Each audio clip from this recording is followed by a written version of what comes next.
नमस्कार। आज जो विषय हम पढ़ने जा रहे हैं वह विषय है सेंसरशिप एंड इट्स लिमिट। अर्थात सेंसरशिप क्या है और इसकी क्या सीमाएं हैं, आज हम यही समझने का प्रयास कर रहे हैं। आप सभी से मुझे उम्मीद है कि आप सबने पहले कुछ पढ़ा होगा या कुछ समझा होगा। अगर आपने नहीं समझा है तो फिर भी ये वीडियो आप सभी के लिए है। तो नमस्कार फ्रेंड्स। तो आज हम पढ़ने जा रहे हैं सेंसरशिप एंड इट्स लिमिट्स, और आप इसके आउटलाइन के ज़रिए आपको एग्ज़ाम में काफ़ी ज़्यादा सहायता मिलने वाली है। इस वीडियो को देखने के बाद आप इस पर प्रतिक्रिया ज़रूर दें कि ये वीडियो आपको कैसा लगा, या इसमें अगर कोई कमी हो या बोलते वक्त कुछ उसमें परिवर्तन आ जाए। कहने से तात्पर्य है कि जब हम कह रहे होते हैं तो हो सकता है कुछ शब्द का अलग उच्चारण हो जाए या हम गलत वर्ड यूज़ कर दें, तो आप इसको अंडरलाइन करके कमेंट बॉक्स में ज़रूर बताइएगा। सबसे पहला प्रश्न है सेंसरशिप क्या है। ठीक है, जब आप सेंसरशिप की बात करते हैं, जब हम लोग सेंसरशिप की बात करते हैं तो आपने हाल में ही सुना होगा कि गवर्नमेंट ने क्या किया कि किसान आंदोलन हो रहा था तो दिल्ली में जगह जगह इंटरनेट कट कर दिया। आपने सुना होगा कि फ्रांस में, ठीक है, फ्रांस में एक टीचर का गला काट दिया जाता है, और वो इसलिए क्योंकि वो जो डिस्कशन कर रहे थे वो फ्रीडम ऑफ स्पीच पे कर रहे थे। ठीक है, मैंने इस बात को अगर आप देखो तो इससे पहले अगर आप पहले जाओगे तो चार्ली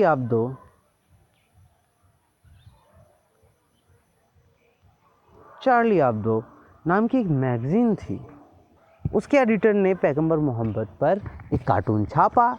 उससे ऑफेंडेड होके जो मुस्लिम कम्युनिटी है उसके दहशतगर्दों ने, आतंकवादियों ने चार्ली एब्दो की जो फ्रांस में जो मैगज़ीन थी, जो सेंटर था, उस पर अटैक कर दिया था और उसमें बहुत सारे लोगों की मृत्यु हुई थी। अब बहुत सारे लोगों का मतलब ये मत सोच लीजिए कि सैकड़ों में। ठीक है, तो चार्ली एब्दो समेत कई लोग मारे गए थे। और एग्जाम्पल लेते हैं, आपने देखा होगा कि बहुत सारी बुक्स होती है जो प्रतिबंधित होती है। आप में से बहुत सारे लोगों ने देखा होगा कि 2000, यहाँ देखिए, यहाँ पे आपको दिखेगा डेट, 19 अक्टूबर 2018 का ये कट ऑफ है। मतलब मैंने जो ये बुक निकाला है ये इंडियन एक्सप्रेस की खबर है। ये वह समय था जब मोदी गवर्नमेंट ने जो पॉर्न वेबसाइट है, पॉर्न वेबसाइट मतलब जिसको आम भाषा में ब्लू फिल्म कहा जाता है, इस पर प्रतिबंध लगा दिया था। क्या लगा दिया था? प्रतिबंध लगा दिया था। और प्रतिबंध लगाने के पश्चात पूरे देश में एक मूवमेंट सा तैयार हो गया। मतलब लोग ट्विटर पे, फेसबुक पे, जगह जगह पे जाके इस बात का विरोध करने लगे कि सरकार का ये कदम बहुत ही गलत है, क्योंकि एक व्यक्ति चार दीवारी के अंतर्गत कुछ भी करता है तो वो उसका मौलिक अधिकार है।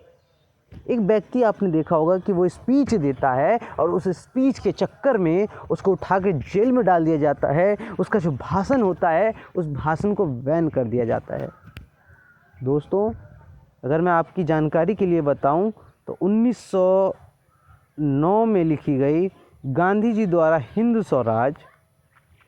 स्वराज पर भी जो ब्रिटिश गवर्नमेंट है उसने सेंसरशिप लगा दिया था। अगर आप स्वयं उस बुक को पढ़ें तो आप ऐसा कुछ नहीं पाओगे कि आपको वो आपत्तिजनक लगे, या आप कुछ ऐसा नहीं पाओगे उस बुक में कि आपको लगे कि हाँ ये ब्रिटिश शासन के खिलाफ है। लेकिन हाँ, अगर आप चीज़ों को समझते हो तो आपको एक बात समझ में आएगी कि उस बुक के द्वारा एक मैसेज देने की बात की गई थी, और वो मैसेज था कि भारतीय संस्कृति, भारतीय सिविलाइजेशन, भारतीय कल्चर, भारतीय वैल्यूज़, जिसको इंग्लिश में, हिंदी में मूल्य कहते हैं, वो पश्चिमी मूल्य यानी कि वेस्टर्न कल्चर वैल्यू से ज़्यादा अच्छे थे, ज़्यादा बेटर थे। तो सेंसरशिप क्या है? हमने देखा कि सेंसरशिप को अलग अलग समय में लगाया गया है। अगर मैं बात करूं, अगर हिस्ट्री में बात करूं, तो सुकरात और गैलीलियो पर भी सेंसरशिप लगाया गया था। इसको हम बाद में समझेंगे जे.एस. मिल के लेक्चर के बाद, अर्थात जे.एस. मिल के व्यू को जानने के बाद ये क्या हुआ था। ये हमारा एक केस स्टडी का काम करेगा ताकि आंसर राइटिंग में हमें सहायता मिल सके। आप कहीं से भी ये सारी चीज़ें पढ़ सकते हो। सबसे पहले सेंसरशिप क्या है? जब हम सेंसरशिप की बात करते हैं तो सबसे पहले आपको समझना होगा कि व्हाट इज़ सेंसरशिप। यहाँ पे जो ये आप देख रहे हैं, ये मैंने कॉपी पेस्ट किया है आप लोग को समझाने के लिए। कहाँ से? ये जो इतना ये पैराग्राफ है, ये मैंने विकिपीडिया से किया है, और बाकी जो सारी चीज़ें वो मेरी प्री नॉलेज मतलब जो मुझे पहले से जिसका ज्ञान है उसका मैंने इस पीपीटी में प्रयोग किया है। आप देख रहे होंगे कि सेंसरशिप का यहाँ पे अर्थ क्या दिया हुआ है। Censorship is the suppression of speech, अर्थात आप साथ साथ लिखते जाइए अगर आपका एग्ज़ाम पॉइंट ऑफ व्यू से आप ये वीडियो देख रहे हैं। Censorship is the suppression of speech, है ना। सेंसरशिप क्या है कि जो स्पीच है, यानी कि स्पीच क्या होता है? जब एक व्यक्ति एक या उससे अधिक व्यक्ति से क्या करता है? कम्युनिकेशन करता है, ठीक है, संबंध स्थापित करता है, भाषाओं का आदान प्रदान करता है, ठीक है। तो सेंसरशिप क्या है? Suppression of speech. Public communication में जैसे आप देखिए अभी किसान आंदोलन में बहुत जगह इंटरनेट सस्पेंड दिल्ली में किया गया था। एंड अदर इन्फॉर्मेशन, आप बहुत बार देखेंगे कि बहुत सारी जो चीज़ें हैं वो क्या होती है, उसको भी सेंसरशिप कर दी जाती है और कहा जाता है ये सोसाइटी के लिए अच्छा नहीं था।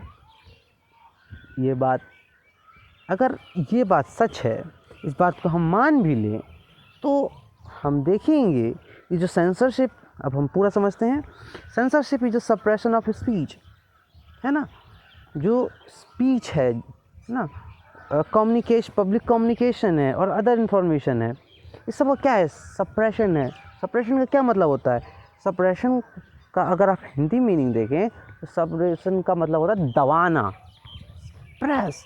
आपने सुना होगा मतलब कुछ चीज़ को आप जब दबाते हो, ठीक है, तो सप्रेस मतलब चीज़ों को दबाना। किसको? स्पीच को, ठीक है। जैसे जैसे कोई स्पीच है, हेट स्पीच है। आपने बहुत बार देखा होगा कि जो डोनाल्ड ट्रम्प थे, उनका जो ट्विटर है उनका ट्वीट रिमूव कर दिया जाता था ट्विटर पे से, और क्या कहा जाता था कि इट्स अ हेट स्पीच या मिसगाइडेड, ठीक है। तो ये एक समस्या है फ्रीडम ऑफ स्पीच के साथ, जिसकी चर्चा हम आगे करेंगे। सबसे पहले हम इस परिभाषा को देख ले। Censorship is a suppression of speech, public communication and information. अर्थात जो सेंसरशिप है वो दबाने का काम करता है। किसको? स्पीच को, पब्लिक कम्युनिकेशन मतलब जन संचार को और अन्य जानकारियों को। On the basis of such a material considering the objectival, यानी कि इस आधार पर, यानी कोई भी काम कर रहे हो तो उसका कोई एक आधार आपको बताना पड़ेगा, अथवा नहीं तो आपका जो काम है वो नहीं हो पाएगा। मतलब जो जनता है, जो भी उससे प्रभावित होंगे, वो उस पर आंदोलन कर सकते हैं, ठीक है। अब देखिए क्या है? सप्रेशन है, ठीक है, सप्रेशन है, दबाना है, ठीक है। अब देखिए क्या कहते हैं कि basis on the such a material considering objectable, यानी कि कुछ ऐसे मटेरियल के आधार पर कि ऑब्जेक्टेबल है, यानी कि ऑब्जेक्टेबल मतलब जिसपे ऑब्जेक्टेबल, हार्मफुल एंड सेंसिटिव, मतलब सेंसिटिव मतलब, तो हम देख रहे हैं सेंसरशिप। सेंसरशिप क्या है? अब देखिए सेंसरशिप की परिभाषा देखिए। सप्रेशन ऑफ पब्लिक मतलब सप्रेशन ऑफ स्पीच, है ना। स्पीच मतलब भाषण, है ना। पब्लिक कम्युनिकेशन जनसमूह और अदर इन्फॉर्मेशन, अर्थात किसी भी चीज़ को दबाना, ठीक है। किसी भी चीज़ को दबाना मतलब जो फ्रीडम ऑफ स्पीच से रिलेटेड हो तो वो क्या है, सेंसरशिप। जैसे मान लो कि मैंने एक पेंटिंग बनाई और उसको क्या कि किसी ने सेंसरशिप कर दिया, मैंने कोई कॉमिक लिखा उसको किसी ने सेंसरशिप कर दिया, मैंने एक वीडियो बनाई उसे किसी ने सेंसरशिप कर दिया।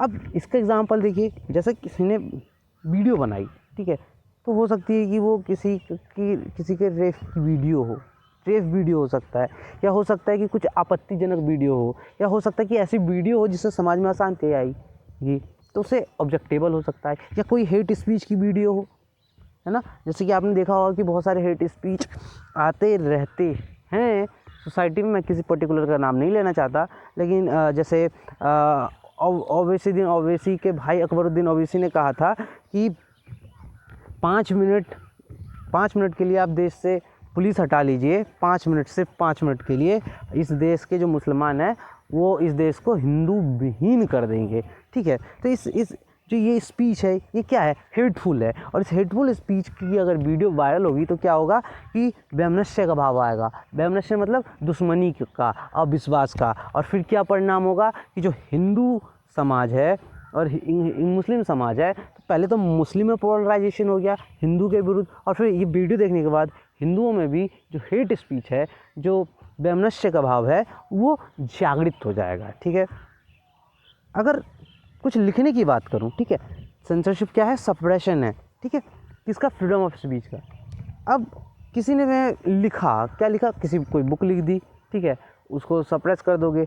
अब अगर आप चाइना की बात करो तो वहाँ पर डेमोक्रेसी पे जितनी भी बुक है, जैसे आपने देखा होगा भी हांगकांग इशू है, हांगकांग है ना, हांगकांग, वहाँ पे क्या हुआ कि वहाँ सबसे पहले कम्युनिस्ट गवर्नमेंट ने क्या किया, वहाँ से सबसे पहले जो डेमोक्रेसी की जो बुक थी, डेमोक्रेसी पे जितनी भी बुक थी हांगकांग से रिमूव कर दी गई, वहाँ के लाइब्रेरी से हटा दी गई, जला दी गई डेमोक्रेसी पे।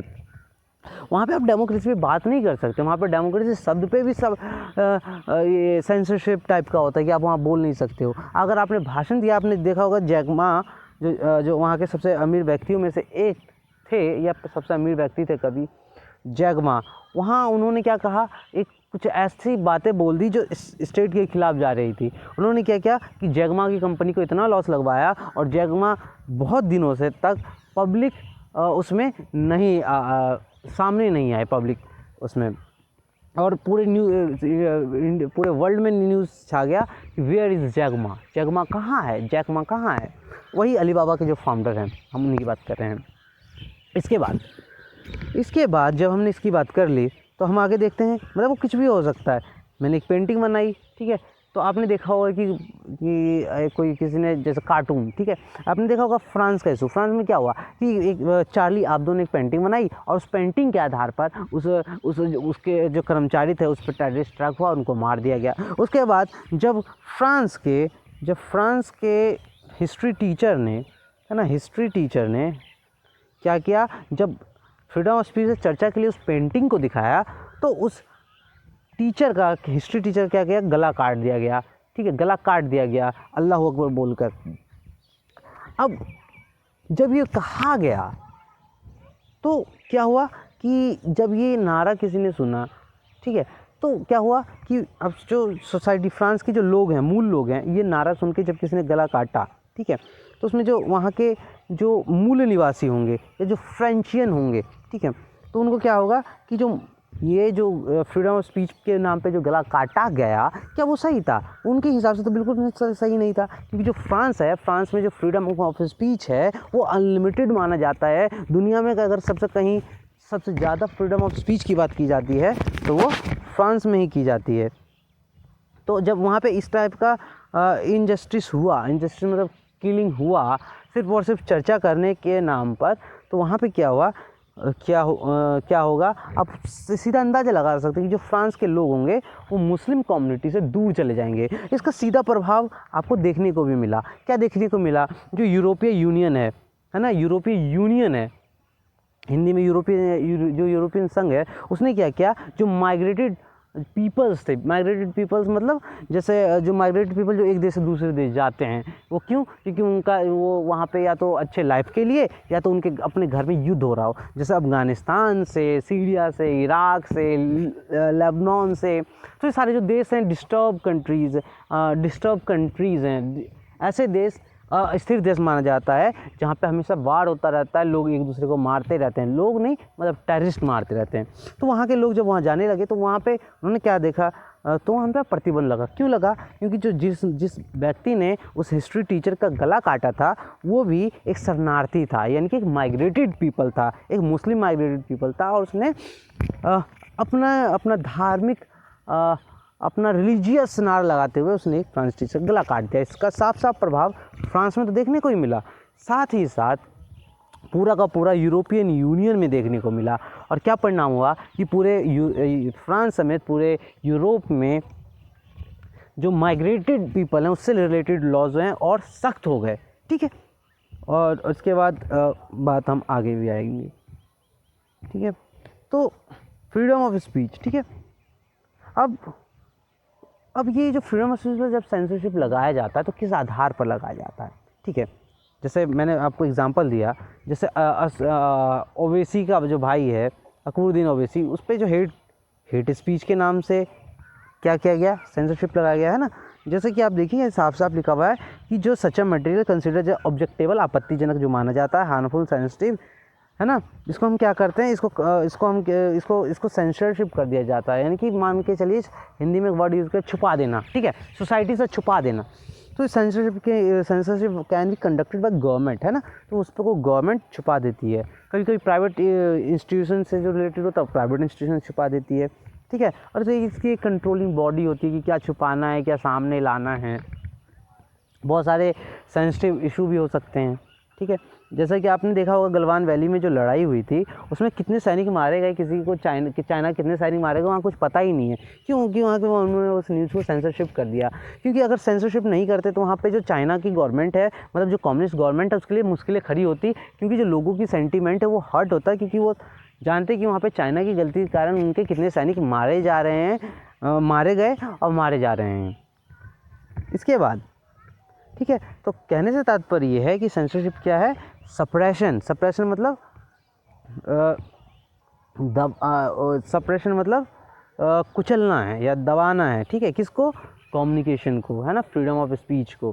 फ्रीडम ऑफ स्पीच का साफ समझ कि कोई भी चीज़ आपके अंदर जो भी चीज़ है उसे बाहर लाना। ठीक है, अब किसी ने, बहुत सारे लोगों ने देखा होगा कि वो कुछ भी अपने अंदर से बाहर ले जाते हैं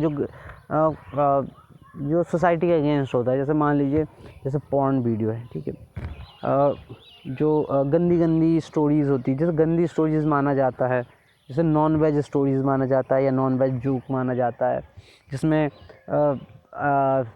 अजीब से स्टोरी लिखे जाते हैं कि उसका मतलब सेक्स स्टोरीज़ लिखे जाते हैं।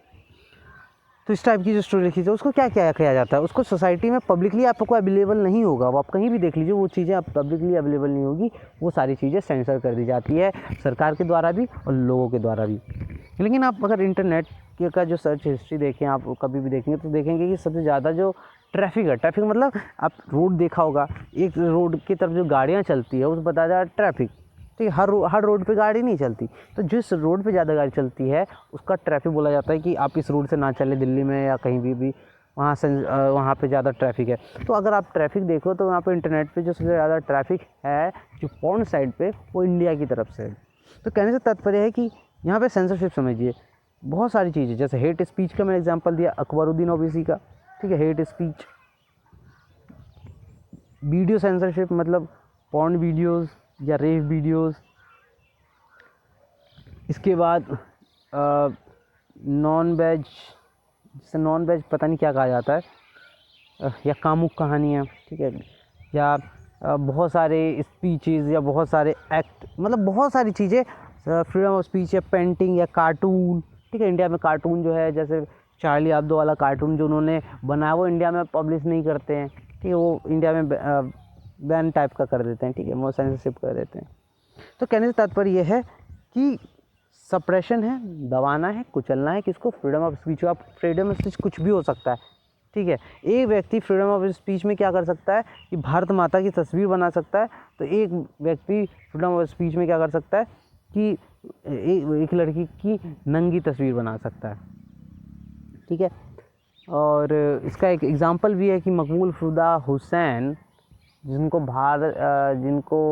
मकबूल फ़िदा हुसैन, उन्होंने जो हिंदुओं में गॉडेस ऑफ नॉलेज माना जाता है, गॉडेस ऑफ नॉलेज मतलब सरस्वती माता, उसकी नंगी तस्वीर बनाई थी, जिसमें बहुत ज़्यादा विवाद हुआ था और उसको क्या कह के डिफेंड किया गया था कि ये क्या है, फ्रीडम ऑफ स्पीच का है। उन्होंने क्या किया है कि मकबूल फ़िदा हुसैन ने फ्रीडम ऑफ स्पीच दिखाई है। अगर इस तर्क के हिसाब से चले तो जो फ्रांस में जो चार्ली एब्दो ने जो कार्टून बनाया पैगम मोहम्मद का, वो भी फ्रीडम ऑफ स्पीच होना चाहिए, है ना। तो यहाँ पे डिबेट होता है कि आप किसको फ्रीडम ऑफ स्पीच मानोगे, किसको फ्रीडम ऑफ स्पीच नहीं मानोगे। लेकिन यहाँ एक बात पहले ध्यान रखिए कि फ्रीडम ऑफ स्पीच हमेशा जिस आधार पे सेंसरशिप लगाया जाता है फ्रीडम ऑफ स्पीच, वहाँ पे हमेशा क्या जाता है कि ऑब्जेक्टेबल है, हार्मफुल और सेंसिटिव है, ठीक है। और बहुत सारी चीज़ें आपने यूट्यूब देखी होगी कि यूट्यूब में भी बहुत सारी चीज़ें सेंसरशिप होती है। बहुत सारा एक उनका पूरा का पूरा यूनिट होता है, जिस तरह की जो पॉर्न वीडियो होती हैं, जो नंगी वीडियोज़ होती हैं या गंदी वीडियोज़ होती हैं या गंदे साउंड, वो एक नज़रिया है, मैं उस पर डिबेट पे नहीं जाऊँगा। तो उसको हटाने के लिए, रिमूव करने के लिए वो करोड़ों रुपए खर्च करती है। अगर मैं ऐसे बात करूँ तो लगभग हज़ारों करोड़ रुपए वो सिर्फ़ और सिर्फ उस टाइप की वीडियोज़ को रिमूव करने के लिए, कंटेंट को रिमूव करने के लिए जो यूट्यूब है वो पे करता है, ठीक है। अब जब हमने समझ लिया कि सेंसरशिप क्या है, सेंसरशिप क्या है कि जो फ्रीडम ऑफ स्पीच है उसको दबाने का एक जरिया है। अब देखिए दो तरीके हो सकते हैं कि सेंसरशिप या तो सही हो सकता है या तो गलत हो सकता है। जैसे मान लीजिए कि आपने पॉर्न वीडियो है, इस पर सेंसरशिप किया गया, सेंसरशिप लगाया गया, तो ये सही, आप कह सकते हो ये सही है। क्यों सही है? अगर ये सही है, मतलब क्यों सही है, आप कहोगे कि ये सही है, ठीक है। क्यों सही है? क्योंकि अगर आप पॉर्न वीडियोज़ या चाइल्ड पॉर्न, ठीक है, पॉर्न वीडियो, चाइल्ड पॉर्न या गंदी स्टोरीज़ पे आप सेंसरशिप नहीं लगाओगे, यानी कि उसको प्रतिबंधित नहीं करोगे, तो क्या होगा? तब ये होगा जो इस समाज का एक बहुत बड़ा वर्ग है वो मेंटली करप्ट हो जाएगा। करप्ट हो जाएगा मतलब उसको लगेंगी ये सारी बातें रियल है, ठीक है।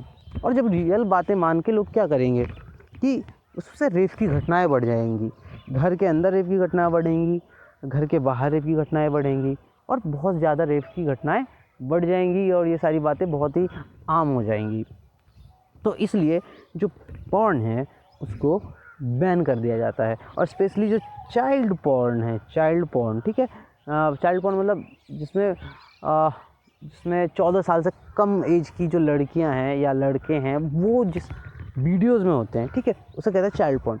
तो ये जो चाइल्ड पॉर्न है इसको हर देश ने लगभग पूरी तरह से बैन कर रखा है और इसकी शूटिंग पे भी बैन किया गया है। लेकिन आप फिर भी देखोगे कि ये अवेलेबल होता है। लेकिन एक बात आप ध्यान रखिए कि जब इस पे बैन लगाया जाता है, जब इस पे बैन लगाया जाता है तो बहुत सारी बातें ध्यान रखनी पड़ती है। जैसे कि आप देखोगे कि जब इंडिया में, जैसे कि मैंने ये दिखाया कि पॉर्न वेबसाइट क्या हुई, बैन हो गई, ठीक है, 418 पॉर्न साइट क्या हुई, बैन हो गई।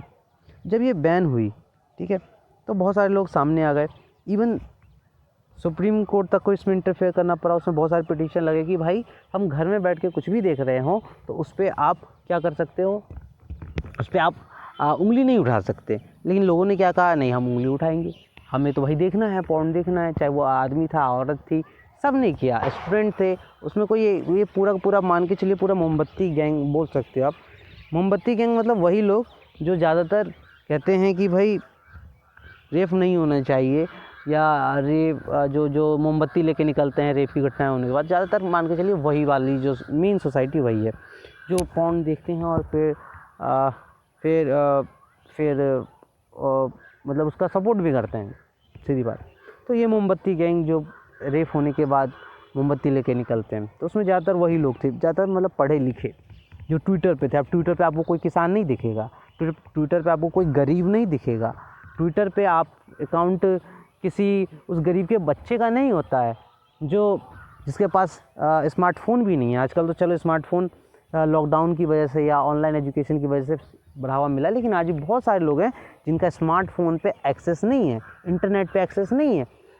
तो जो ऑनलाइन कैंपेन चला रहे थे ट्विटर और फेसबुक पे कि भैया हमें पॉर्न देखना है, वो कोई गरीब के बच्चे नहीं थे, ठीक है, वो कोई वो गरीब किसान का बच्चा नहीं था, ये वो लोग नहीं थे जिनके पास स्मार्टफोन नहीं है। वो भली बात आप समझ सकते हैं कि वो समृद्ध परिवार के लोग रहे होंगे, वो लोग रहे होंगे जो मोमबत्ती अफोर्ड कर सकते हैं। आपने कभी सुना है कि जो गरीब होंगे वो मोमबत्ती लेके जाएंगे? नहीं, उनके पास भी पैसा ही नहीं है गरीब लोगों के पास, ठीक है, उतना पैसा नहीं है ना उतना टाइम है, क्योंकि वो रोज़ कमाने और खाने वाले लोग हैं भाई, है ना। जो रिक्शे वाले हैं वो उस दिन रिक्शा नहीं चलाएंगे तो पता नहीं उस दिन वो खा पाएंगे कि नहीं खा पाएंगे, ठीक है। तो कहने से तात्पर्य ये है कि सेंसरशिप ज़रूरी हो जाता है कभी कभी और कभी कभी नहीं होता। तो अब हम सीधा पॉइंट ऑफ व्यूज़ देखते हैं कि general point against censorship. Censorship का मतलब कि सेंसरशिप के अगेंस्ट, मतलब सेंसरशिप क्यों नहीं होना चाहिए। तो इसको आप ध्यान से देखिए। सेंसरशिप कहा जाता है, पहला पॉइंट इसलिए दिया जाता है कि सेंसरशिप नहीं होना चाहिए क्योंकि अगर सेंसरशिप होगा तो स्टेट क्या करेगी कि वो जो लोगों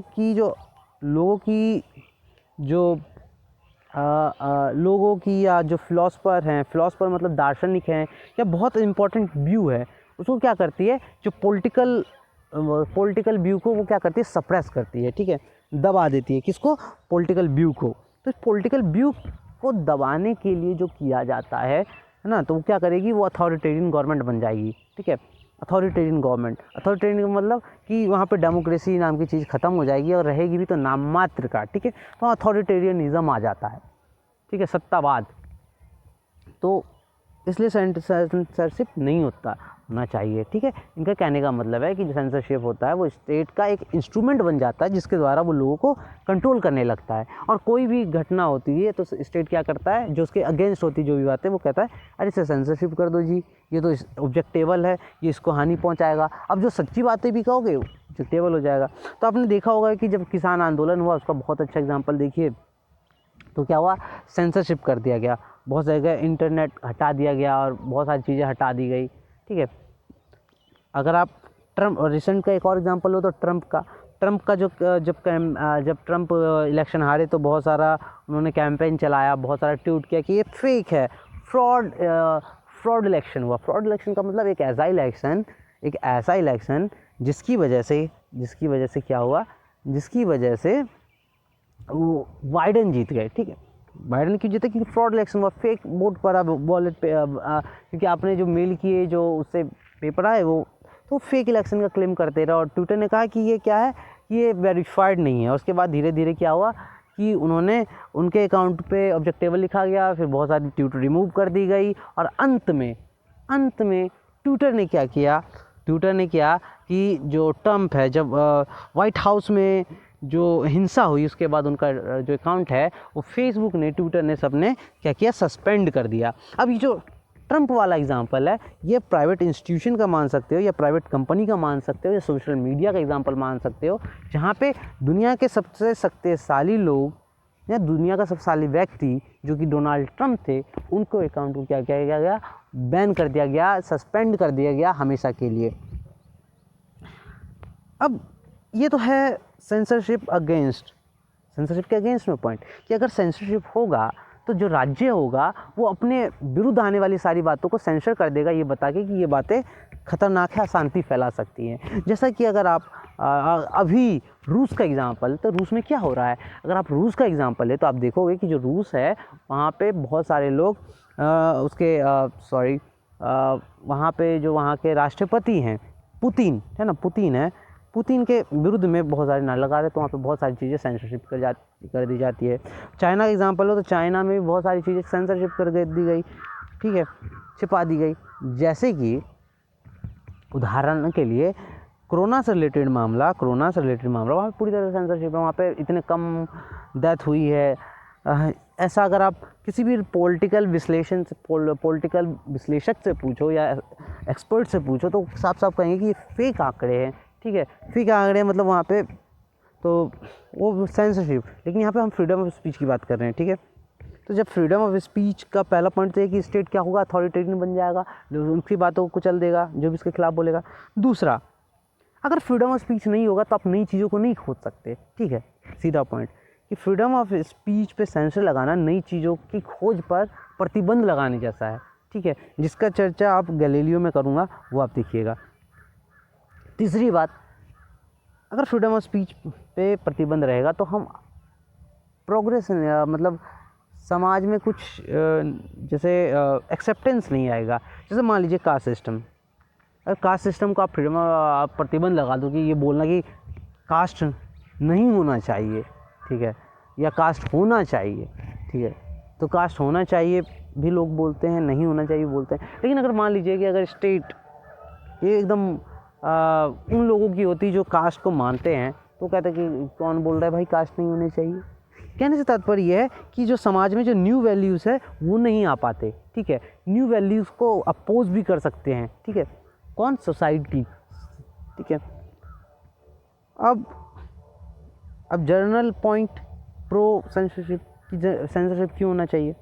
समाज को प्रोटेक्शन करने के लिए, ठीक है, समाज को, सोसाइटी को क्या करना है? प्रोटेक्ट करना है। दूसरा, शांति व्यवस्था बनाए रखने के लिए, है ना, शांति व्यवस्था बनाए रखने के लिए कि जैसे अब किसान आंदोलन का एग्जांपल लीजिए, वहाँ पे क्या गया? इंटरनेट बंद कर दिया गया, सेंसरशिप कर दिया गया, ताकि जो किसान की बातें हैं वो और ना बैठें। या जब दिल्ली में दंगे हुए थे, कॉमनल दंगे हुए थे, हिंदू मुस्लिम और मुस्लिम वर्सेस अन्य में, तो वहाँ पे क्या हुआ था? वहाँ पे भी जो इंटरनेट है वो सेट कर दिया गया था, दिल्ली का बंद कर दिया गया था, ठीक है। तो उससे क्या हुआ कि शांति व्यवस्था बनाने में सहायता मिली, ठीक है, क्योंकि उस समय बहुत सारे फेक न्यूज़ फैल रहे थे, यहाँ पे इसको मार दिया, उसको मार दिया, और ऐसी न्यूज़ से क्या होता है कि उससे क्या होता है कि लोगों में गुस्सा बढ़ता है और वो दंगे करने लगते हैं। मैंने आपको अकबरुद्दीन ओवैसी का स्पीच वाला बताया कि उसने कहा कि 5 से 10 मिनट मुझे हमें दीजिए, हमें मतलब मुस्लिमों को, हम इस देश को मुस्लिम विहीन बना देंगे। इसमें से अब क्या हुआ कि मुस्लिम जो होंगे वो ओवैसी के पक्ष में जा सकते हैं, और जो बाकी जो हिंदू होंगे वो क्या होगा कि उनको मन में जाएगा कि जो मुस्लिम हैं वो हमसे दुश्मनी करते हैं, वो हमसे चिढ़ते हैं, तो उनके मन में क्या आएगा? असहयोग की भावना आएगी। वो चाहेंगे कि भाई खतरे की भावना आएगी। और फिर जो किसको मान लीजिए कि सामने अचानक से सांप आ जाए, आप क्या करोगे? अब सांप, आप में से 90-99 मतलब 1 लाख लोगों में से जो 99,999 लोग तो सबसे पहले कोशिश तो मारने का ही करेगा, भागने का नहीं करेगा जल्दी, ठीक है, भागने या मारने का करेगा। तो वही होगा कि जो हिंदू होंगे इस टाइप के स्पीच जैसा अकबरुद्दीन ओवैसी जैसे, तो उसमें क्या होंगे कि वो भागने या मारने की कोशिश करेंगे, तो क्या होगी? दुश्मनी और बढ़ेगी, और इसी से इन लोगों की पॉलिटिक्स चलती है। तो पहला क्या है? समाज व्यवस्था को बनाए रखने के लिए, ठीक है, समाज व्यवस्था या शांति व्यवस्था, हेट स्पीच को कम करने के लिए, जैसे हेट स्पीच है ओवैसी। उसके अलावा प्रोग्रेस के लिए, प्रोग्रेस मतलब विकास ना। अगर मान लीजिए शांति व्यवस्था नहीं होगी तो प्रोग्रेस भी नहीं हो सकता है, ठीक है। प्रोग्रेस के लिए क्या होगा? आप प्लांट कब लगाओगे? प्लांट तब लगाओगे जब वहाँ शांति व्यवस्था होगी। अभी आपने कुछ दिन पहले कर्नाटका में क्या हुआ कि किसी एमएलए के भतीजे ने, कांग्रेस का एमएलए था, उसके भतीजे ने पैगंबर मोहम्मद पे कोई एक ट्वीट था, उसको क्या किया? शेयर कर दिया, ठीक है। आपको पता होगा, आप में जो भी उस पर आप सभी होंगे लगभग सोशल मीडिया पे, उस पर उसने क्या किया? शेयर कर दिया। उसके बाद जो मुस्लिम कम्युनिटी थी उसने लगभग ना जाने पहले तो एमएलए साहब का घर जला दिया, जबकि एमएलए नहीं किया था, उनके भतीजे ने किया था, और एमएलए और भतीजे साथ रहते भी नहीं थे, ठीक है। बहुत सारी बस जला दी गई, बहुत दंगा हुआ।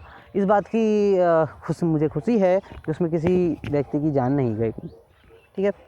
सरकारी संपत्ति का हालांकि नुकसान हुआ और सिचुएशन बहुत ही आउट ऑफ कंट्रोल जा रहा था। तो इस टाइप की सिचुएशन से बचने के लिए, ठीक है, हमें क्या है? सेंसरशिप की आवश्यकता है। इसके बाद जैसे मैंने पॉर्न का बताया कि पॉर्न क्या सोसाइटी में, जैसे अगर पॉर्न को आप बढ़ाओगे, ठीक है, या चाइल्ड पॉर्न बढ़ाओगे, तो लोगों में की मनोवृत्ति की जो चीज़ देखते हैं वही लोग करने लगते हैं। तो वहाँ पे क्या हो सकता है कि एक समाज में एक ऐसी स्थिति बन सकती है कि जहाँ रेप अभी ज़्यादातर महिलाओं के हो रहे हैं, बच्चियों के भी होने लगेंगे। और जो रेप मान के चलिए आज 1 हो रहा है, उसकी जगह 10 और उसके बाद 100, इस टाइप से रेप की ये बहुत ज़्यादा स्पीड से घटनाएं बढ़ सकती है। तो इस तरह से शांति व्यवस्था बनाए रखने के लिए, है ना, शांति व्यवस्था बनाए रखने के लिए इसकी आवश्यकता होती है। इसके अलावा जैसे आप जम्मू कश्मीर का एग्जांपल हो, तो जम्मू कश्मीर में क्या किया गया? जब 370 हटाया गया, आर्टिकल 370 हटाया गया, तो उसमें क्या किया गया कि सेंसरशिप लगा दिया, मतलब वहाँ पे क्या किया गया कि इंटरनेट कट कर दिया गया, ठीक है। तो इंटरनेट कट के तो फ्रीडम ऑफ स्पीच है, जो लोग बोलना चाहते थे उसे बोलने नहीं दिया गया। और उसके बाद आप देख रहे हो कि जो जम्मू कश्मीर में जो टेररिस्ट घटनाएं हैं वो लगभग लगभग 90% से ज़्यादा कम हो चुकी है। मतलब ये कहने की बात ये है कि अब वहाँ पे 370 भी हट गया, और जो दंगे होने की संभावना थी, जो आतंकवादी लोगों के आतंकवादी की बनने की घटना थी, वो भी काफ़ी कम हो जाएगा या कम हो गया है। अब जे.एस. मिल क्या कहते हैं, ठीक है, मैंने प्रो बता दिया, अगेंस्ट बता दिया था कि नहीं होना चाहिए, क्योंकि स्टेट जो है वो ख़तरनाक बन जाएगा, वो अपनी बातें बोलने लगेगा, उसके खिलाफ जो भी बोलेगा उसे ख़त्म कर देंगे। प्रो बोला कि होना चाहिए, क्योंकि शांति व्यवस्था बनाए रखना है स्टेट में, समाज में जैसे बॉन्ड को बंद बैन करके, ठीक है। जे.एस. मिल ने क्या किया, अब मैं बता दूं कि जे.एस. मिल है वो सबसे बड़े फ्रीडम ऑफ स्पीच के समर्थक है। क्या है जे.एस. मिल? सबसे बड़े फ्रीडम ऑफ स्पीच के समर्थक हैं। इनकी एक बुक है लिबर्टी, ठीक है, मैंने इसके बारे में आपको पहले बताया है ना। तो जे.एस. मिल ने अपनी पुस्तक लिबर्टी में, आपको ऐसे लिखना है, क्या कहा कि मैंने यहाँ हिंट के लिए लिख दिया वन वर्सेस ऑल। इन्होंने क्या कहा, इन्होंने कहा कि पूरे समाज में, मान लीजिए ये पूरा समाज है, ये पूरा समाज है, ये सारे मान लीजिए हज़ारों लाख करोड़ों लोग हैं, ठीक है। इसमें से अगर कोई एक व्यक्ति, ठीक है, इस पूरे समाज में लाखों व्यक्ति में अगर एक व्यक्ति भी की भी राय अलग हो, ठीक है, जैसे ये लोग मतलब ये सारे लोग, मान लीजिए सारे लोग कहते हैं 99.99999% लोग ये कहते हैं कि जो सूरज है वो पश्चिम से उगलता है, पूर्व से उगलता है, और एक जना कह रहा है पश्चिम से उगलता है, निकलता है, तो उसको आप फ्रीडम ऑफ स्पीच को रोक नहीं सकते, ठीक है। अब क्यों नहीं रोक सकते? उन्होंने कहा इसलिए नहीं रोक सकते, उन्होंने क्या कहा कि इसलिए नहीं रोक सकते क्योंकि हो सकता है कि वो व्यक्ति सही हो, जब तक कि आपके पास पूरा प्रमाण ना हो कि वो सही नहीं है, अगर है तब भी नहीं रोक सकते। उसको आप बताओ कि आपने गलत बोला है, ताकि वो अपने जो फैक्ट्स होंगे उसको ठीक करेगा, उसके बाद वो ऐसी गलती नहीं करेगा। लेकिन अब क्या होता है कि आपने स्प्रिंग देखा होगा, उसको जितना दबाओगे उतनी तेजी से ऊपर आएगा। तो ठीक इसी प्रकार की मनुष्य की प्रवृत्ति होती है कि अगर व्यक्ति को लगेगा कि ये बात सही है और उसको दबाया जा रहा है, तो वो और बोलने की कोशिश करेगा। लेकिन अगर उसको पता चल जाए कि जो वो बात कह रहा है वो गलत है, तो वो बात वो फिर नहीं बोलेगा, ठीक है, वो गलती दोबारा नहीं करेगा, ठीक है। तो ये जो एहसास है, ठीक है, कि वो जो बोल रहा है वो गलत है, तो भाई आप फैक्ट्स दो, साइंटिफिक प्रूफ दो, उसे समझाओ कि भाई कैसे हुआ है। आप ये नहीं कह सकते तू नहीं बोलेगा। कोई गांव है, कोई शहर है, कोई देश है, तो मैंने क्या बोला कि पूरे देश का हर व्यक्ति वही बोलता हो, लेकिन एक व्यक्ति कहता हो कि नहीं, ये बात नहीं होनी चाहिए, मेरे हिसाब से ये ऐसा है, तो आप उसे रोक नहीं सकते। अब क्यों नहीं रोक सकते? इसके लिए ये बहुत सारे रीज़न्स देते हैं, और इसमें जो सबसे महत्वपूर्ण रीज़न है वो ये है कि अगर किसी एक को भी रोका जाता है, क्या, फ्रीडम ऑफ स्पीच से, बोलने से, ठीक है, बोलने से अगर आप एक को रोकते हो, तो क्या होता है कि आप समाज के विकास को रोक रहे हो, समाज और देश के विकास को रोक रहे हो, ठीक है, समाज और देश के विकास को रोक रहे हो, ठीक है, विकास को रोक रहे हो। अब कैसे? अब मान लीजिए क्या, मैं आपको हिस्टोरिकल एग्जांपल देता हूँ, जो case study, classical case study है, सुकरात और गैलीलियो। सुकरात का आप में से पता नहीं होगा ज़्यादातर लोगों को, तो मैं पहले आपको गैलीलियो को बताता हूँ। गैलीलियो ने क्या कहा था? गैलीलियो ने कहा था कि पृथ्वी सूरज का चक्कर लगाता है, जबकि इससे पहले क्या बात चल रही थी कि गैलीलियो से पहले सब क्या कहते थे, मानते थे कि जो सूरज है वो पृथ्वी का चक्कर लगाती है। अब देखिए यहाँ कंट्रडिक्शन आ गया, क्योंकि जो गैलीलियो थे वो जो यूरोप में थे, और यूरोप जो था वो क्रिश्चियन कंट्री है, और क्रिश्चियनों में भी ये मान्यता थी, क्या, क्रिश्चियनों में भी ये मान्यता थी कि जो सूरज है वो पृथ्वी का चक्कर लगाती है। उन्होंने उल्टा कह दिया कि नहीं, पृथ्वी जो है वो सूरज का चक्कर लगाती है। अब ये उन्होंने उल्टा कह दिया। अब जैसे ही इन्होंने कहा, इनकी फ्रीडम ऑफ स्पीच के अकॉर्डिंग, अब इनको क्या कि फांसी की सज़ा दी जाने लगी, और कहा जाने लगा कि आप जल्दी से आपने जो कहा है उसको कह दी कि आपने गलती से कहा है, वरना हम आपको फांसी की सज़ा दे देंगे, ये जहर का प्याला दे देंगे। और बाद में गैलीलियो ने ये माना कि उसने गलत कहा है, और उसके बाद जब वो कोर्ट से निकले तो वो कहते, ऐसा कहा जाता है कि उन्होंने किसी को कहा कि मेरे झूठ कहने से सच्चाई बदल नहीं जाती है, ठीक है। तो ये एग्जांपल कि फ्रीडम ऑफ स्पीच, गैलीलियो ने सही कहा। पूरा का पूरा यूरोप इनके खिलाफ था, पूरा का पूरा क्रिश्चियन कम्युनिटी इनके खिलाफ था, और दूसरे रिलीजन के भी इनके खिलाफ होंगे उस समय, ठीक है, मैं नहीं कह रहा हूँ सिर्फ क्रिश्चियन, तो पूरा का पूरा इनके खिलाफ था। उन्होंने कहा कि क्योंकि पूरे फेथ के खिलाफ चले गए थे, ठीक है, इन्होंने क्या कहा कि सूरज पृथ्वी का नहीं लगाता, बल्कि पृथ्वी सूरज का चक्कर लगाता है। तो ये एक क्लासिकल एग्जांपल आपके लिए सामने है, जहाँ पे आप फ्रीडम ऑफ स्पीच को सेपरेशन देखोगे, जिससे पूरा जो समाज है उसका विकास रुक सकता है, ठीक है। दूसरा सुकरात जो है स्टेट से रिलेटेड था। स्टेट से मतलब कि ये एथेंस में रहता था, इसे ये प्लेटो का गुरु भी माना जाता है। ठीक है, गुरु है ये, प्लेटो का क्या है, गुरु है। इसका बहुत ज़्यादा प्रभाव सुकरात का प्लेटो पे पड़ा है। अब समझिए सुकरात ने क्या कहा। ठीक है, सुकरात जो था वो स्टेट के खिलाफ उसने स्टेटमेंट दी।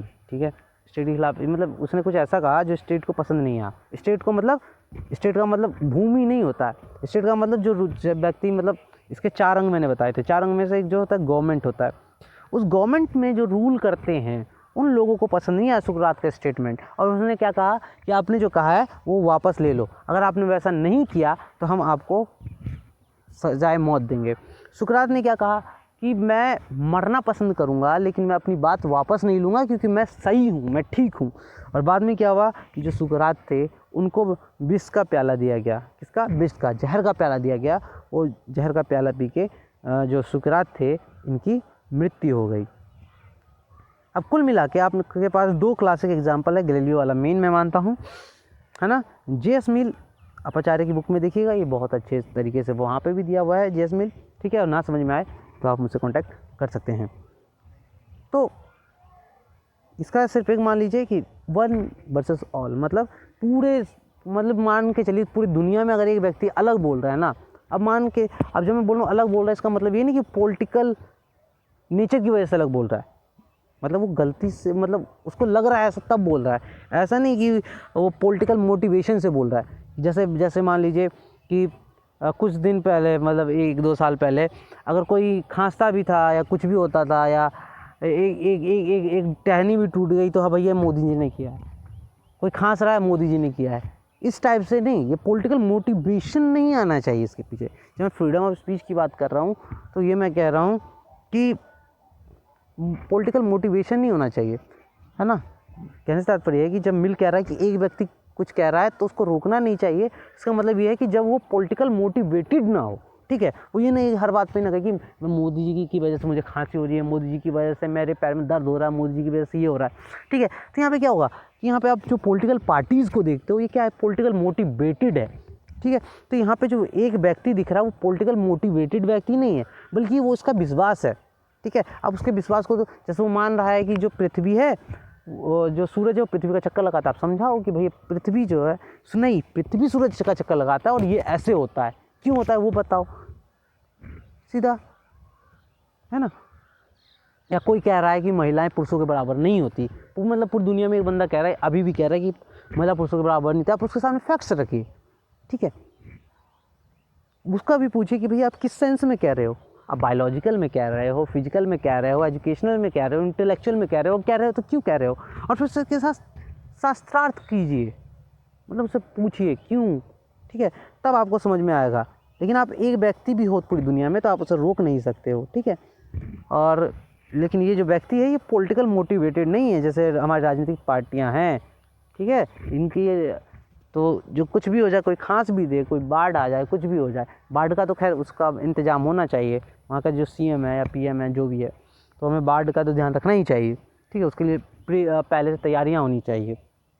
जैसा भी उत्तराखंड में बाढ़ आ गया तो उसके लिए हमें पहले से सोचना चाहिए था, प्लानिंग बनानी चाहिए थी, स्ट्रैटेजी बनानी चाहिए थी, लेकिन हमने ऐसा नहीं किया, ना ही उससे पहले किसी गवर्नमेंट ने किया, ना अभी की गवर्नमेंट ने किया, और मुझे तो लगता है कि आने वाली गवर्नमेंट भी नहीं करने वाली है। ठीक है, क्योंकि इनमें कुछ विल पावर ही नहीं है। उनको लगता है कि राजनीति उनका जन्मसिद्ध अधिकार है और वो आके बैठ गए हमारे सर पे, सारी की सारी राजनीतिक पार्टियाँ। तो 1 वर्सेस ऑल याद रखिए, ठीक है। अगर पूरे समाज में एक व्यक्ति भी अगर कुछ बोल रहा है और उसको लगता है वो सही है तो वो उसे बोलने देना चाहिए, रोकना नहीं चाहिए। चाहे वो पूरी दुनिया में एक हो, चाहे वो पूरे देश में एक हो, चाहे वो पूरे डिस्ट्रिक्ट में एक हो, चाहे वो पूरे परिवार गांव में एक हो, ठीक है, विलेज में एक हो, विलेज में, या पूरा का पूरा परिवार में, ठीक है। हर लेवल पे अगर एक व्यक्ति की भी सहमति नहीं है तो उसकी बात आप सुन सकते हो, लेकिन आप उसे रोक नहीं सकते। भले ही आपकी ये है कि आप ना सुनो उसकी बात, लेकिन आप उसको बोलने से रोक नहीं सकते, ठीक है। तो यही इन्होंने कहा है। सुकरात का और गैलीलियो का एग्जाम्पल दे दिया मैंने। उसके बाद नीड टू अंडरस्टैंड, हमें क्या समझने की आवश्यकता है। अब देखिए मैंने यहाँ लिख दिया है कि एज रिस्ट्रिक्शन, तो बहुत सारी चीज़ें जो इसमें एज के हिसाब से सेंसरशिप किया जाता है। जैसे मैंने बोला इसका सबसे शानदार उदाहरण है पोर्न। एज के हिसाब से इसमें क्या है, रिस्ट्रिक्शन है। जैसे आप 18 साल से कम हो, जो पोर्न साइट है वो आपको पहले परमिशन मांगेगी कि आप 18 साल से ज़्यादा हो। जब आप बोलोगे तो वो आपको एंट्री देगी, ठीक है। आप और बहुत सारे इसके अलावा दूसरी बात कि जैसे मैंने बताया कि चाइल्ड पोर्न नाम की भी एक चीज़ होती है, ठीक है। जो चाइल्ड पोर्न होती है ये पूरी तरह से प्रतिबंधित है, ये किसी भी एज ग्रुप के नहीं दे सकते। जबकि जो नॉर्मल पोर्न है, नॉर्मल मतलब जिसमें जिसमें जो लड़का है और लड़की है वो 18 साल के हैं, ठीक है। जब लड़का लड़की 18 साल के हैं तो वो पोर्न जो है वो विजिबल है, मतलब कोई भी देख सकता है। लेकिन वही जो एक्ट्रेस है और वो है वो 14 ईयर से कम है, तो चाइल्ड पोर्न की श्रेणी में आ जाएगा।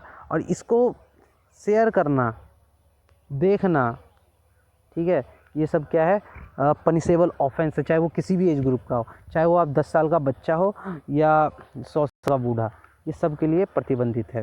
इसके अलावा कुछ प्रतिबंधित और देखोगे, जैसे ये सारे जो कंटेंट है, एडल्ट कंटेंट है ना, एडल्ट कंटेंट में आते हैं ये सारे पोर्न वगैरह। तो ये सारे जो कंटेंट है ये पब्लिक में नहीं देख सकते आप, ठीक है। ठीक है, ये देखना या इस टाइप के जो इशारे हैं अनएक्सेप्टेबल, मतलब वो जो ये वो जो मतलब इस टाइप के जो व्यवहार करना, ठीक है, उसे आप फ्रीडम ऑफ स्पीच में नहीं मान सकते हो, ठीक है। तो इसको क्या किया जाता है, बैन कर दिया जाता है, ठीक है। इस बार सेंसरशिप कंटेंट यहाँ वेरी आएगा, varies with region and country. मतलब जो सेंसरशिप का जो कॉन्सेप्ट है ये अलग जगह पे अलग अलग रहता है। जैसे मान लीजिए कि अभी कंट्री पाकिस्तान मतलब जितने भी मुस्लिम कंट्री है वहाँ पे क्या है, जो पैगंबर मोहम्मद हैं उनका जो भी है उनके खिलाफ जो भी करना, वहाँ पे मौत की सज़ा है और वो है जो भी है, ठीक है। लेकिन जो नॉन मुस्लिम कंट्री है वहाँ पे ऐसा नहीं है। इसलिए आप देखोगे कुछ में है। उसके बाद आप देखोगे बहुत सारी जो बुक होती है वो एक देश में बैन होती है, ठीक है। जैसे मान लीजिए तारिक फ़तेह नाम का आपने व्यक्ति देखा होगा, तारिक फ़तेह, वो इंडियन टेलीविज़न में बहुत बार आता है। तो इनकी जो सारी बुक है, जितनी भी बुक है वो पाकिस्तान में बैन है, लेकिन इंडिया समेत और किसी देश में बैन नहीं है, ठीक है। तारिक फ़तेह और बहुत सारे लोग हैं जिनकी पुस्तक एक देश में बैन होती है, बाकी जगह बैन नहीं होती। फिर मैंने बुक एग्जाम्पल सेंसर बुक के उसका एग्जाम्पल दिया था आपको कि गांधी जी का जो हिंद स्वराज है उसे भी बैन कर दिया गया था। तो आप आंसर में क्या लिखना है, आपके एग्ज़ाम में क्या लिखना है, तो एग्ज़ाम में आपको ऐसा करना है कि सबसे पहले आपको सेंसरशिप बताना है, व्हाट इज़ सेंसरशिप, ठीक है। आप इसका एग्जाम्पल दोगे, जैसे इंटरनेट का सेंसरशिप। यहाँ पे हम स्पेशली फ्रीडम ऑफ स्पीच की बात कर रहे हैं, लेकिन सबसे पहले आपको क्या करना है, ये समझाना है कि सेंसरशिप है क्या, ठीक है।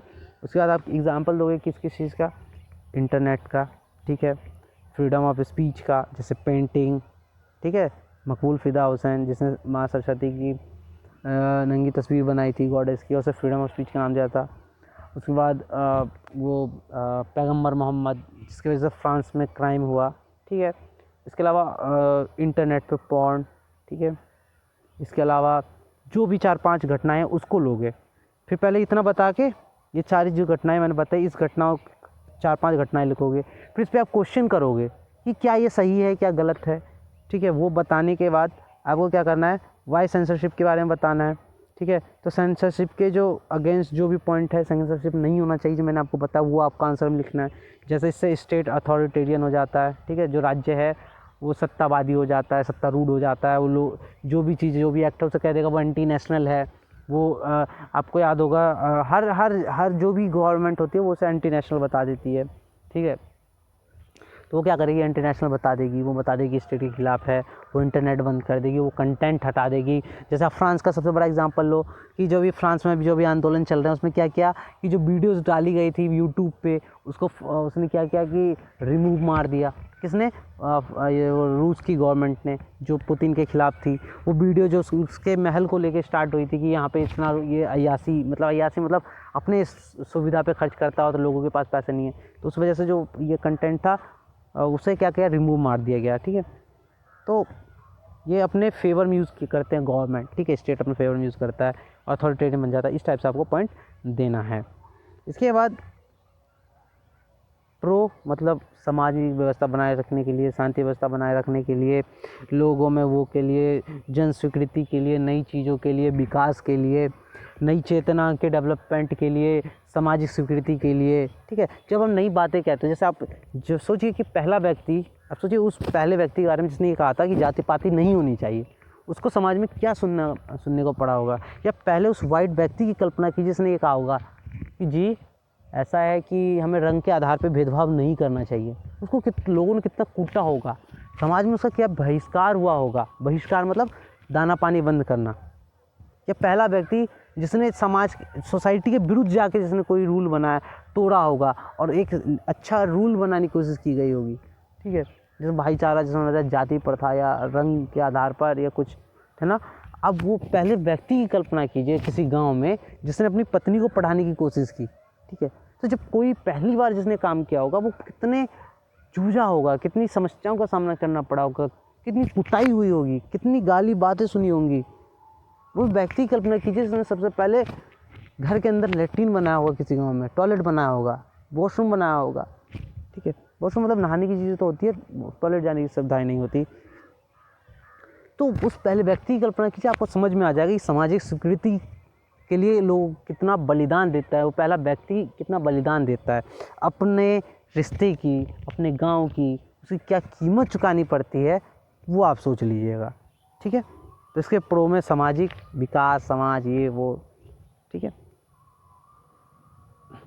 उसके बाद विविधता को, एक और पॉइंट इसका, जैसे विविधता का समायोजन। विविधता का मतलब जो बहुत सारे व्यूज़ हैं, ठीक है, बहुत सारे व्यूज़ हैं जिसका हमें पता नहीं कि सही है या गलत है, उसकी उस विविधता वाले पर्सपेक्टिव को, व्यू को एक साथ मिलाना ही इसको मिलाना भी एक वो है, ताकि हम क्या करें और सहिष्णु बन सकें। ठीक है, सहिष्णु मतलब कि हमें और क्रोध ना आए हम समाज में। ठीक है, मल्टीकल्चरल बन सके। ठीक है, फिर वही जेस मिल का आपको लिखना है, जेस मिल का 1 वर्सेस ऑल, कि पूरी दुनिया में एक व्यक्ति या पूरी दुनिया, देश, गांव, शहर, इवन गांव, फिर परिवार, नीचे नीचे यूनिट कम करते हुए आइए।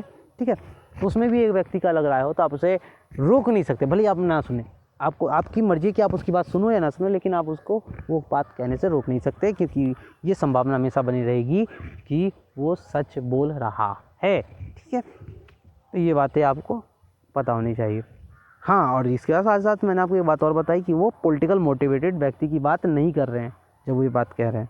ठीक है, इसके बाद मैंने आपको कहा नीड टू अंडरस्टैंड, क्या नीड की एक ही चीज़ जैसे एक ही व्यक्ति के लिए अलग अलग हो सकती है। जैसे पॉर्न की बात मैंने बार बार मैं इसलिए कह रहा हूँ क्योंकि ये बुक में भी आपके एग्जांपल दिया गया है।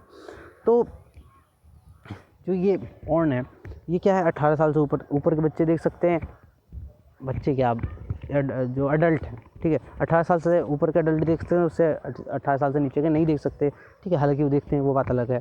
ठीक है, लेकिन वही 14 साल से कम बच्चे का अगर वो पॉर्न है, चाइल्ड पॉर्न की बात करूँ, अगर वो 14 साल से कम बच्चे के ने वो पॉर्न का वीडियो बनाएगा, जो भी किया गया है, ठीक है, जो किसी के रेप की वीडियो है, किसी गर्ल का है ना, तो उसको क्या है, वो पूरी तरह से सेंसर है, वो आप देख नहीं सकते, ना ही वो शेयर कर सकते, वो पनिशेबल ऑफेंस है। ठीक है, चाहे आप किसी भी एज ग्रुप हो, अडल्ट हो या बुढ़े हो, 90 साल के हो। ठीक है, और ये भी मैंने बताया कि जो सेंसरशिप है वो रीज़न टू रीज़न वैरी करता है। एक रीज़न में अलग, कुछ चीज़ों पे सेंसरशिप हो सकता है, कुछ चीज़ों पे अलग। जैसे मैंने बताया कि कार्टून बनाना, ठीक है, पूरी दुनिया में लगभग 99% देशों में मान के चलिए तो पैगंबर मोहम्मद के कार्टून पे बैन होगा। ठीक है, क्योंकि भारत में भी कोई पैगंबर मोहम्मद के कार्टून नहीं बना सकता, क्योंकि अगर बनाएगा तो दंगे हो जाएंगे, तो इसलिए इंडिया भी उसे क्या करेगी, बैन कर देगी। हालांकि इंडिया सेकुलर कंट्री है, लेकिन इंडिया में भी उसे बैन कर दिया जाएगा ताकि दंगे ना हो, जिसका एग्जाम्पल मैंने आपको बताया कि कर्नाटका में हुआ था। ठीक है, MLA के उसने। इसके अलावा ये रीज़न टू रीज़न वेरी करता है, मतलब किसी देश में कुछ बैन हो सकता है, किसी देश में कुछ बैन हो सकता है। लेकिन जो सेंसरशिप का सबसे ज़्यादा प्रयोग करते हैं वो कौन करते हैं, वो नॉन डेमोक्रेटिक कंट्री करती है। ठीक है, नॉन डेमोक्रेटिक मतलब जहाँ डेमोक्रेसी नहीं है। एग्जाम्पल के लिए जैसे चाइना में क्या है, डेमोक्रेसी नहीं है। ठीक है, वहाँ कम्युनिस्ट गवर्नमेंट है, तो वहाँ पे क्या सेंसरशिप का बहुत ज़्यादा यूज़ होता है। उसके बाद मैंने क्या बताया, रसिया में भी क्या है कि डेमोक्रेसी नहीं है। ठीक है, तो नाम डेमोक्रेसी है लेकिन वहाँ डेमोक्रेसी नहीं है, तो वहाँ पे भी क्या होता है, सेंसरशिप का बहुत ज़्यादा प्रयोग होता है। इंडिया में भी सेंसरशिप का बहुत ज़्यादा प्रयोग होता है। है ना। सेंसरशिप का बहुत ज़्यादा प्रयोग होता है और उसका आप देखोगे कि शांति व्यवस्था बनाने के लिए हाँ ये बहुत ज़्यादा इम्पोर्टेंट है। तो ये सारी बातें हमें ध्यान रखनी पड़ेंगी, दोनों ही इसके दोनों पॉइंट, ठीक है, इसके नेगेटिव और पॉजिटिव, ठीक है। तो ये आपके ऊपर चॉइस है कि आपको पूछा जाएगा कि क्या सेंसरशिप, क्या हो सकता है कि आपके क्वेश्चन ये आ जाए कि क्या सेंसरशिप से आप क्या समझते हैं और सेंसरशिप होना चाहिए या नहीं होना चाहिए, इसकी लिमिटेशन। तो लिमिटेशन मतलब आपने देखा होगा ब्लू व्हेल गेम, एक बार मैं ये बता दूँ, जैसे ब्लू व्हेल गेम था, ठीक है। तो ब्लू व्हेल गेम जो था वो उसमें क्या था कि ऑनलाइन गेमिंग था जिसमें लोग बच्चे आत्महत्या कर लेते थे। तो गेम को खेलने का जो लास्ट टास्क ही था कि आपको आत्महत्या करना है और सक्सेसफुल आत्महत्या का अटेम्प्ट करना है जिसमें आपको मरना है, तब आप वो गेम जीतोगे। तो ऐसे गेम को भी क्या किया गया है, सेंसर किया गया है, ब्लू व्हेल, ठीक है। तो ऐसे ही समय के साथ नई नई घटनाएं आती रहती है जिसको सेंसरशिप करना ज़्यादा इंपॉर्टेंट हो जाता है। जैसे ब्लू व्हेल गेम, तो इसको भी आप यहाँ पे ब्लू व्हेल गेम को भी ऐड कर लीजिएगा स्टार्टिंग में ही, जो तरह तरह के हैं। तो वह उसका क्या फ़ायदा होगा कि उसका फ़ायदा ये होगा कि आप उसको फिर बाद में बता सकते हो कि मैंने ब्लू व्हेल गेम है उसको भी सेंसरशिप किया है और इसका फ़ायदा ये है कि लोगों बच्चों की जान बचेगी। और ऐसे बहुत सारे गेम हैं जिसको, जैसे पबजी तो नहीं, लेकिन बहुत सारे गेम जो हैं या बहुत सारे ऐप हैं या बहुत सारी वो जो एडल्ट कंटेंट है उसे बैन कर देता कि सामाजिक स्थिति ना बिगड़े और सोसाइटी में सब चीज़ चलता रहे। ये सिर्फ आप ये कहोगे कि इंडिया में है, ऐसा नहीं है।